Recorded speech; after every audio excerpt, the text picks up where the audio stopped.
You are listening to me talking to myself. Welcome to the podcast where I share useful tools to create more space, more freedom, inner peace, connection, and life on purpose.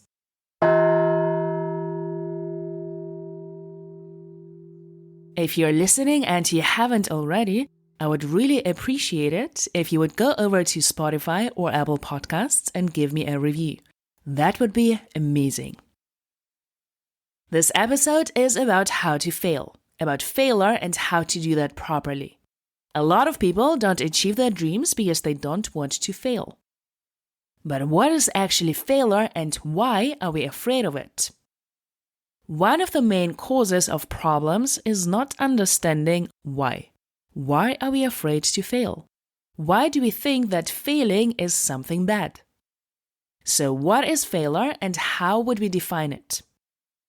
One of the definitions is lack of success or omission of expected or required action. Failure means that we just didn't do our own expected action. It doesn't sound like a big deal, right? Something just didn't turn out the way we had expected, or someone else has expected. Failure is not a factual thing. The solution is not to not expect anything or keeping our expectations very low so we never fail, which means we don't challenge ourselves just so we avoid failure, which means we never learn and never grow. The real reason why we are avoiding any kind of failure is because we don't want to feel what we are going to feel when that happens. The interesting thing is, when you don't meet your own expectation, the only feeling that you're going to end up having is based on what you decide to think. You are the one setting the expectation. You're also the one defining what is failure and what is success. You are the one deciding what you make the result mean. If you think about that in a way that hurts your feelings, if you think about that in a way that's disappointing, then you're going to experience that negative emotion. The truth is, the reason you're avoiding failing is because you're avoiding something that you have complete control over, which is your reaction to failing. You are avoiding something you're in charge of and acting like it's happening to you, which is not true. What really happens is we miss our expectation, and then we decide to make it mean something that hurts us. We choose to think something negative about it, which makes us feel uncomfortable. Failure is not a fact. Failure is not right or wrong. You are the one setting the expectation, and you are also the one deciding what failure means to you. When we don't meet our own expectations, we can decide to not make that mean that it's the end. We can decide to make that mean something positive. An example would be, I am planning a workshop for 25 people. 10 people sign up. My thoughts, option 1. I only have 10 people signed up. That's a fail. People are not interested in what I have to offer. I should not do this at all. I will never do it again. It feels horrible. And the reason it feels horrible is because I'm making it mean that there's something wrong with me. That I'm not any good at this, I'm not good enough. I create those negative feelings I experience with my negative thoughts. Option 2. 10 people signed up. My thought could be, amazing, 10 people want to hear what I have to offer. That is just a beginning. How can I improve my marketing skills? Because I know that my product is amazing. And I want to share it with people, and I just need to learn how to make it clear and visible. How can I do it better next time? Those thoughts might make me feel curious, excited, motivated. When I think about it that way, it actually doesn't make me want to avoid failure. It makes me want to learn and grow and try it again. Here you can see that I am the one that's determining what failure will be like to me by how I decide to think about it when I don't meet my own expectation. Success is acquired by failure and by being willing to fail. Failure is success in progress. The better we get at failing, the more we are going to learn, and the more we will be willing to do it. The more we practice to fail, which means not meeting our own expectations, the closer we get to success, which means meeting our expectations. The more strategies we try of what doesn't work, the closer we get to what does. If you are the one saying, I am a perfectionist, I want to do it perfect, it is just an excuse not to take action. Perfectionists are people who are afraid of failure. And the only reason they are afraid to fail is because of what they will think about them when they do fail. The only reason why we do not want to fail is because of what we will think about that failure and about ourselves. What if we decide ahead of time that doesn't matter what happens, doesn't matter if I meet my expectations or not, I will not think about what happened and about myself in a negative way? What if we decide ahead of time that whatever happens, we define it as success? Whatever happens will be a step towards that goal. Whatever happens will be an opportunity to grow and evolve. Whatever happens will show us what does or doesn't work. What if we decide ahead of time to support ourselves? Doesn't matter what happens. I will treat myself with respect, love, and compassion, and I will take care of myself. If we want to grow and succeed, failure is inevitable. So we can either hide from it, being afraid of it, our self-created failure, or we can welcome it and use it for our own benefit. If we set ourselves up for that ahead of time, before we even start any kind of action, we are going to be much more willing to take the action and to take the risk, to put ourselves outside of our comfort zone, to try something we haven't done before.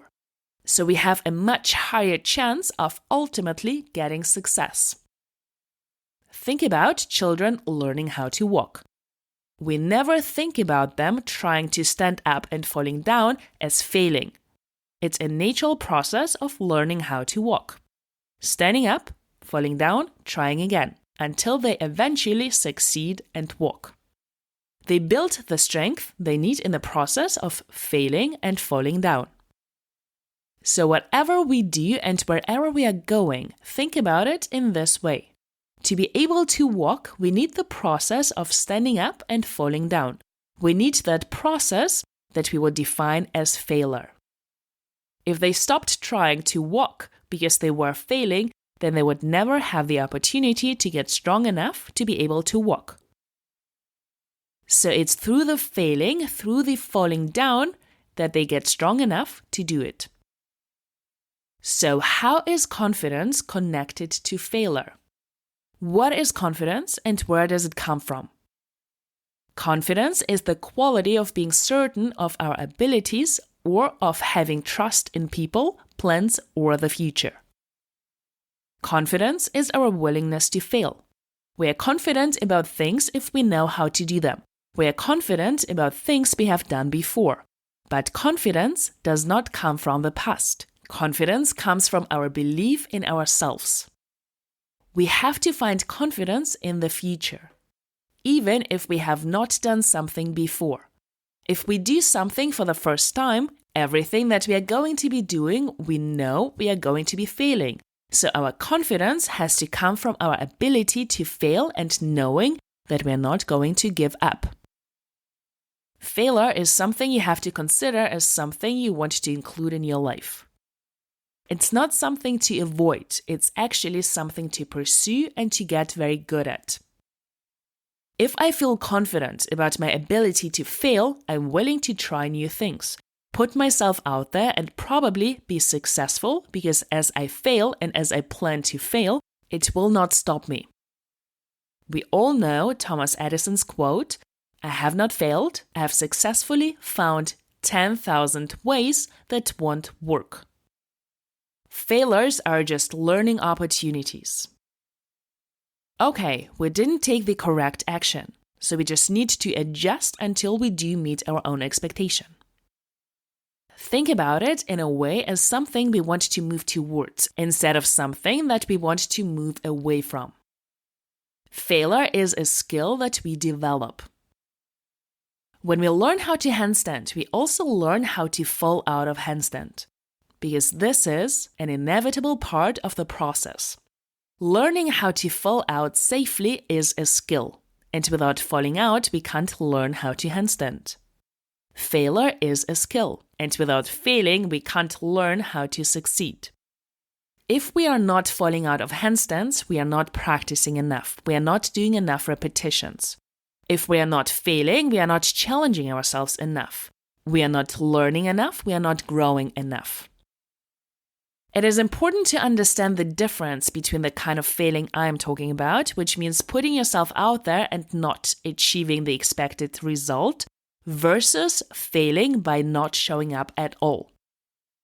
Failing by taking an action and not creating the desired result, versus not taking action at all, which is inaction. The first option will give us those strategic byproducts of creating confidence and skills to fail, to be rejected, to experience negative emotions. The second option, the inaction, will create more of the same, will create more fear of trying something new. Failure is putting yourself out there into the unknown, doing something that you don't know. Sometimes we avoid failure unconsciously because it's uncomfortable. What we do is we don't know. We are confused. We can't make a decision.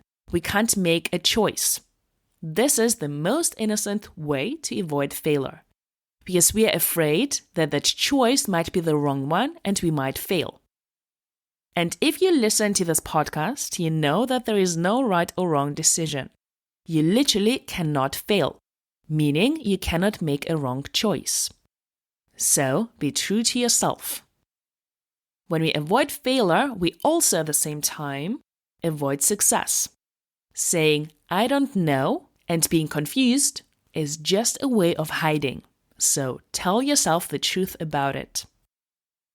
When we try new things we have never done before, we probably will not know how to do them. That's why they're new and we have never done them before.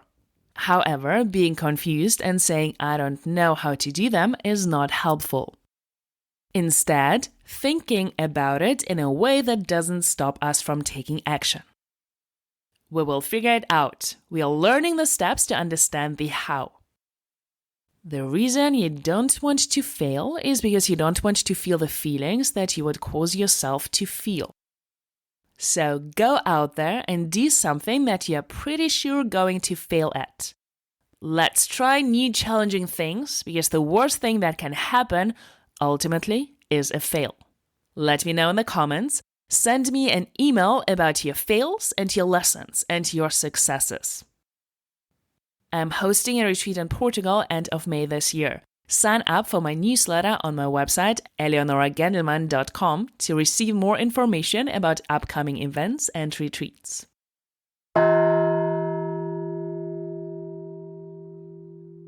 Thank you for being curious. If you enjoyed listening, rate, review, subscribe, share, and join the conversation. Do not miss out on yourself, your power, and what is possible for you.